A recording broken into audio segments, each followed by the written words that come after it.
Coming up on News Live at 6, SUIDs are now required to enter Newhouse. How this is affecting students.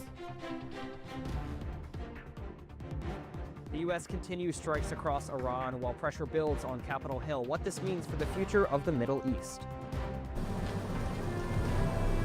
And it is officially March, meaning that spring break and spring itself are right around the corner. But can we expect warmer spring weather in the upcoming week? I'll have more in just a few minutes. News Live at 6 starts right now. This is CitrusTV News Live at 6, your campus news leader.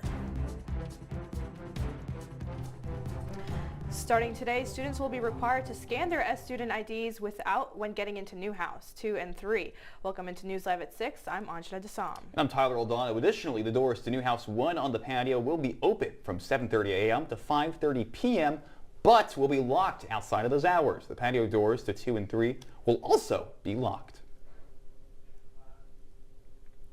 Now, this follows a multiple trespassing incidents by a former student. The procedure is similar to the multiple campus buildings, including Deneen Hall, Huntington Hall, and the Marley Building. While it's supposed to increase security, some students find it to be more of a bother. I think it's just another added extra step to the process of getting in, and I think it's going to be inconvenient if we have to, if we're in a rush to our classes and we have to, futz around with all of our stuff. And Syracuse University's Community Review Board is looking for a new member. CRB consists of 11 individuals who review complaints regarding Department of Public Safety. The board is currently looking to fill 8 seats. The board wants 2 undergraduate students, a graduate student, a law student, 2 staff members, 1 faculty member, and an administrator. Each position should email their application by April 14th. Well, I'll tell you one thing in the community. The weather has been a bit on the sunny side recently. I know, Tyler, the sun, we've seen the sun today. It was, so bright all day. Was a little chilly though, but outside is our Skylar Smith. Skylar, what can we expect for the next few days? Yeah, Anjana and Tyler, the sun was out today and shining. It was a beautiful day and such a great way to start the week. If you're walking around campus, you may have noticed that a lot of the snow has melted off of the ground, especially on the quad and near the Hall of Languages. We're starting to see some green patches of grass, which is always so exciting, but with that comes a lot of mud. But it's okay because it means that we're nearing spring and some warmer weather. However, now that the sun is setting behind me, it is starting to feel much colder outside. It is currently 25 degrees, but tonight the temperature is going to drop down to about 21 degrees, and it's going to feel like 16 degrees because the wind gusts are expected to pick up to around 12 miles per hour. So if you're going outside, make sure you're wearing your proper winter attire because the sun can be deceiving. Today definitely felt a little bit warmer than it actually was, but still cold. So again, if you're going outside, make sure you're properly bundling up in your jacket and your gloves like I am right now. But that's all I have for now. I'll see you guys back in the studio. Skylar, thank you for that update. And yesterday, the Thornton Park Association hosted their 29th annual Chili Bowl Festival to raise funds for the park's preservation. Our Grace McCloskey spoke with volunteers and community members to see what keeps them coming back year after year. On a chilly Syracuse afternoon, the warmth inside Thornton Park's Fieldhouse had nothing to do with the weather and everything to do with what's been simmering here for 29 years. The Chili Bowl Festival is the park's biggest fundraiser of the year, and for Thornton Park, it's a lifeline. Thornton Park is a nonprofit, so all of the money comes from fundraisers and donations. We get very little from the city, from what I understand. And so this is a great way that we can help, keep the park open, keep the park restored. This is a very old park. The money raised goes straight back into the park, funding youth sports, a new walking trail set to open this spring, and programs that have kept this 76-acre historic landmark running since 1921. Being able to, be extra hands where the city and the park need us is also just really fulfilling. It's a really good time. But the Chili Bowl isn't just about the funds raised. It's about the community members who keep showing up. For nearly 3 decades, neighbors, families, and Syracuse University students have made this event a tradition. Local and community places like this are super important because it brings people together, and I think in a city like Syracuse, having something that brings people together in the wintertime is super important. Everything raised today goes right back into the park, keeping it open, restored, and running programs for the Syracuse community all year long. Reporting for Citrus TV, I'm Grace McCloskey. Order for Paul! Tell you one thing that surely looks good. Well, other food that looks good, the downtown Syracuse restaurants are hosting their dining week coming up. More than 50 restaurants are participating, with each offering 2-course lunches for under $15 and 3-course dinners for under $40. Some places are even offering sweet treats for under $10 as well. Restaurants participating are Funkin' Waffles and Oh My Darling, and also Possibilities as well. Some locations may need a reservation, and tax/gratuity are not included in those prices. These deals are running through March 14th. And the New York's Best Burger competition is opening for submissions today through March 14th. This year marks the New York Beef Council's 10th annual contest highlighting the best beef burgers in the New York State. A burger must receive 5 or more nominations and cannot be a previous winner in order to be considered. In 2025, Syracuse restaurants were featured 3 times in the top 10 finalists. The link to nominate can be found on the Beef Council's website, where the winner will be announced later this month. Well, the 21st annual Tip Hill Shamrock Run is happening this Saturday. It's taking place throughout the Tipperary Hill neighborhood, and the race will close Coleridge Avenue between Lowell and Avery Avenues from 7 a.m. to 12:30 p.m., along with no overnight street parking. So if you're trying to park down there, keep that in mind. Friday, March 6th, leading up to the event, the race will start on Coleridge Avenue at 11 a.m. And the Syracuse Department of Water says the city's drinking water met U.S. Environmental Protection Agency standards. This means it's safe to drink. The results come from 100 samples of homes with lead service lines during the second half of 2025. Though the city met this threshold this year, there will be a new limit for 2027. This comes alongside the city's effort to replace at least 14,000 lead services lines that connect public water to buildings. Well, Turning Point USA is expanding into Central New York. Club America is a student-led club affiliated with the organization aiming to promote civil engagement and discussion of the U.S. Constitution. While critics question whether political organizations belong in public schools, Club America representatives say it's students that make the choice to join or not. Chapters of this club are in Baldwinsville, North Syracuse, Central Square, and Fulton. And a Baldwinsville School District is holding their regularly scheduled Board of Education meeting tonight. The meeting comes at an uncertain time for the district after it put a popular teacher on leave, sparking community outrage. No official reason for the suspension was given. Parents online alleged it was because of the teacher's ties to the chapter of the Club America, affiliated with Charlie Kirk's Turning Point USA. Since the suspension, the district's Instagram has been flooded with negative comments. The meeting begins tonight at 7 p.m. and will be held at the Transportation Center on Entry Road. Well, more apartments are coming to the Syracuse city. The fire that took out the historic building at the former Maria Regina College campus last year is now being used to expand the number of apartments at the site. The Rochester-based Home Leasing submitted the new applications for the project and say they hope to start construction in June. When fully built, Maria Regina offers around 216 low-income senior apartments. And Oneida County and the Sheriff's Office have made a 4-year deal with representatives of the Union for Correction Officers. The deal includes salary and vacation increase with expanded retiree health insurance, as well as other benefits. These agreements address the needs of the Corrections Division and is set to support recruitment and retention of the officers.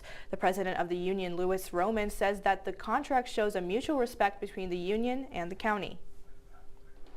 Well, coming up on News Live at 6, the latest in the Middle East, the local and international effects of the U.S.'s strikes in Iran. Plus, how the war could impact your wallet the next time you fill up your gas tank. Stay with us. Welcome to my house. Lately, not my happy place. Everybody's pretty tired of each other. The parents were not themselves. My little brothers were morphing into small creatures. The walls were closing in. Clearly a case of too much family, too close, 24/7. And there's a lot of that going around right now. If this sounds like your house, try going someplace new. YourLifeYourVoice.org. You'll find lots of ideas to help you handle the family stresses of being confined to close quarters. YourLifeYourVoice.org. It might not get you out of the house, but it could help you find a little more breathing room.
Welcome back to News Live at 6. Around the region, temperatures are looking pretty similar to how it is here in Syracuse, with a high of 30 degrees in Elmira and a low of 21 degrees in Utica.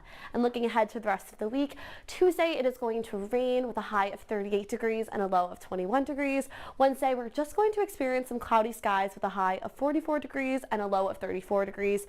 Unfortunately, Thursday, Friday, and Saturday it is going to rain with a high of 47 degrees on Thursday, 50 degrees on Friday, and a high of 70 degrees on Saturday, which is super exciting. And finally on Sunday, it is daylight savings, which means we're gaining an extra hour of daylight. The sun is going to set an hour later, so this is definitely something to look forward to. And seeing that Saturday is going to hit a high of 70 degrees made me super excited, and I wanted to reminisce on one of the warmest days last March. This is a picture I took of the quad.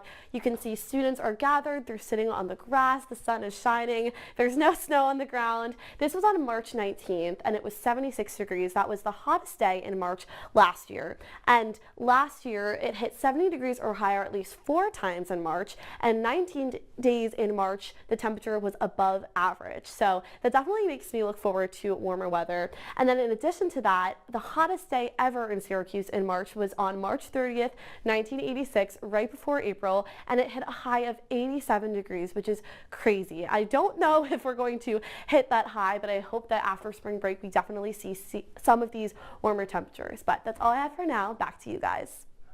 Wow, 86 degrees in March. That is some March Madness for sure. Well, social media apps such as Instagram and Facebook have been using the concept of shadow banning to limit conversations about certain topics. Our Zara Malik found out more about censorship in social media. Thanks, guys. Shadow banning is the concept of your posts not being pushed out to your followers, limiting how many people see your content.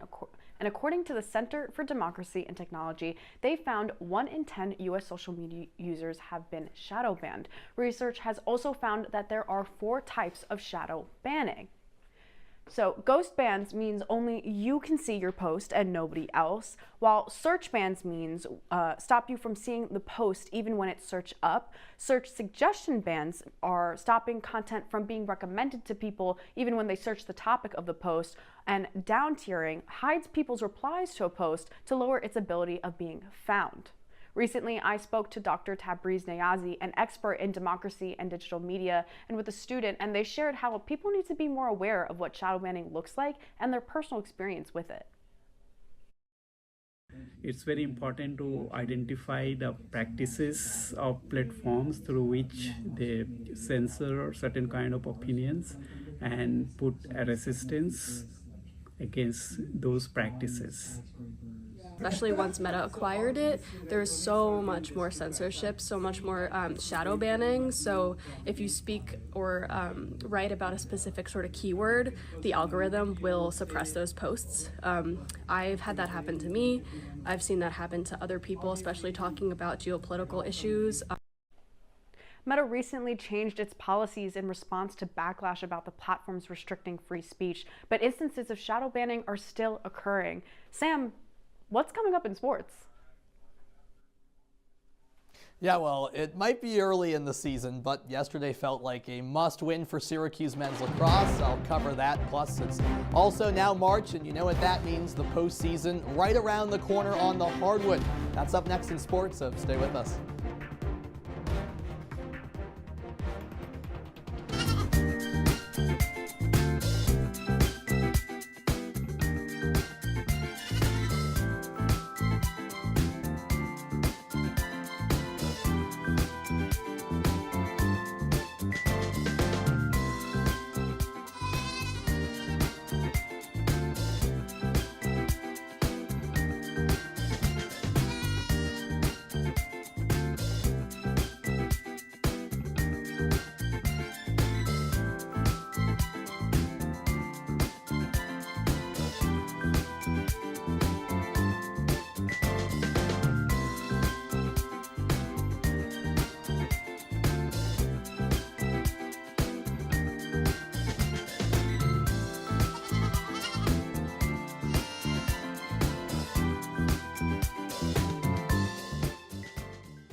And now, your CitrusTV Sports Report.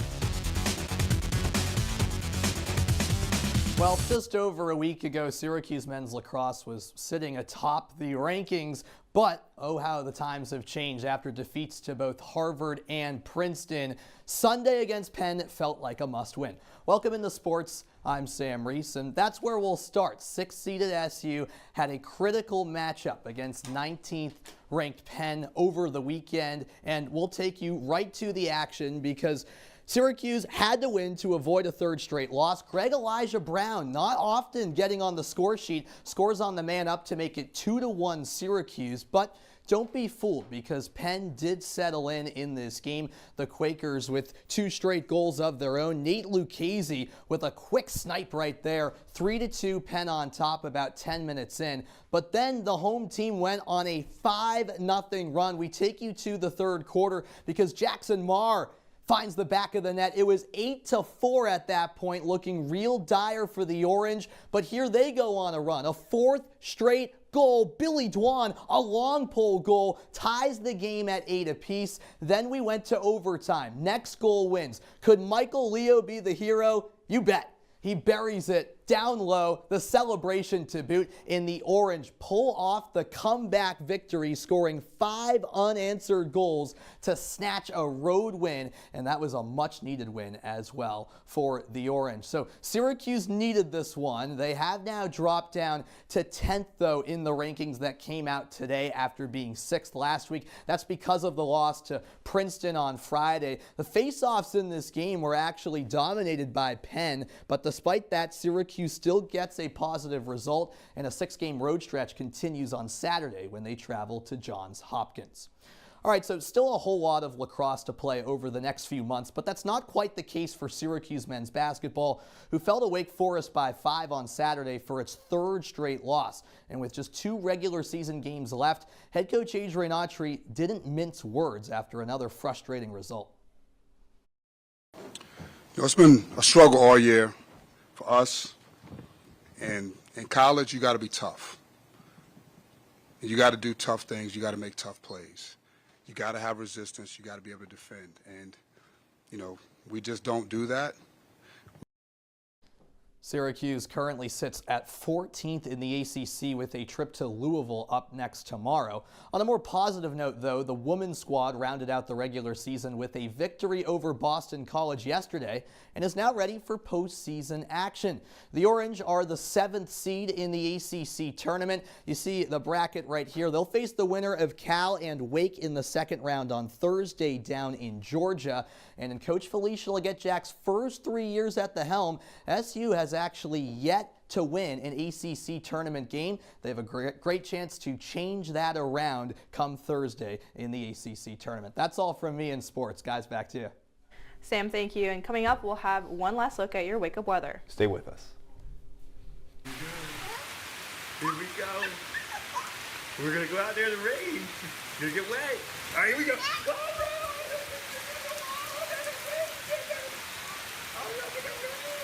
Okay, quick.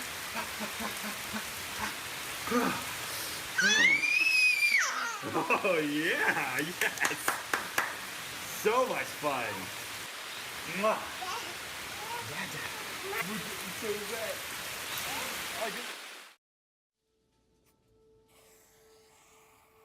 Dad?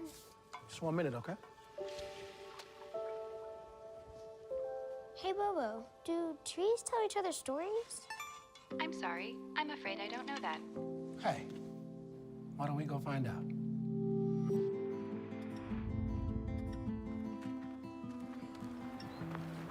Listen. Do clouds take naps? I couldn't tell you.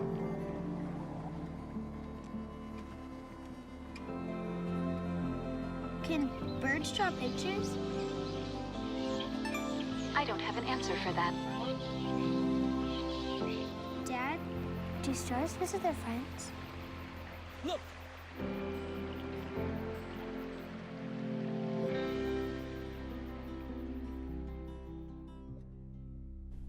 And welcome back to News Live at 6. If you're waking up for class or work tomorrow around 9 a.m., it is going to be 33 degrees and raining, but the wind gusts are going to pick up to at least 21 miles per hour. So definitely keep that in mind on your commute. And then later throughout the day, it is going to remain at about 37 degrees and rain showers are expected to continue throughout the whole day. Well, tomorrow is National Pancake Day, and IHOP is offering a free short stack of buttermilk pancakes from 7 a.m. to 8 p.m. Instead, IHOP is asking guests to donate $1 to Feeding America, which provides meals to those in need. So guys, are we getting pancakes? Let's do it, yeah. Like, I gotta ask, they have all those different flavors of syrup at IHOP. Does anybody actually go for like the strawberry flavors? I've always been a pure maple syrup kind of guy. I'm pure maple syrup. Pure maple syrup? Yeah, so am I. I don't know if I've...